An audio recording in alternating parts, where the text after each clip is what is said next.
ભાઈ? એટલે રિક્ષા વાળા કોઈ ઊભા નથી રહેતા ને મારે આમ આગળ જવું થોડે ખુદી બેર તો જવું ભાઈ. 200 રૂપિયા થાહે ભાઈ. કાંઈ વાંધો નહીં 200 આપી દે ભાઈ. ભાઈ થોડીક વાર ઉભા રહ્યો હું આવું. પણ પૈસા દેતો જા ભાઈ. મારા ભાઈ પાસેથી લેતો હું પૈસા. આ લેતો જા.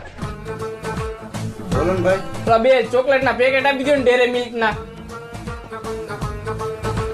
ભાઈ હું લઈ જાઉં. મારો ભાઈ જો હું બેઠો ને એમડા આવીને પૈસા આપે હો. હા વાંધો નહીં. એટલે ભાઈ મારે ઘરે થોડું કામ એમ મહેમાન આવ્યા ચોકલેટ દેવા જવાનું બરોબર. પણ પૈસા? મારા ભાઈ પાસે લઈ લેજો. કઈ નહીં હો. હા વાંધો નહીં. ભાઈ મારા પૈસા. ભાઈ તમારા ત્યાં 800 રૂપિયા. 800 રૂપિયા ને 200 રૂપિયા. તમે કોણ? હું એક્ટિવા વાળો. તો હું દુકાન વાળો. તો એ કોણ હતું? ઈ તમને બેને ચૂનો લગાવવા વાળો. આવા માણસો રહી અહીંયા.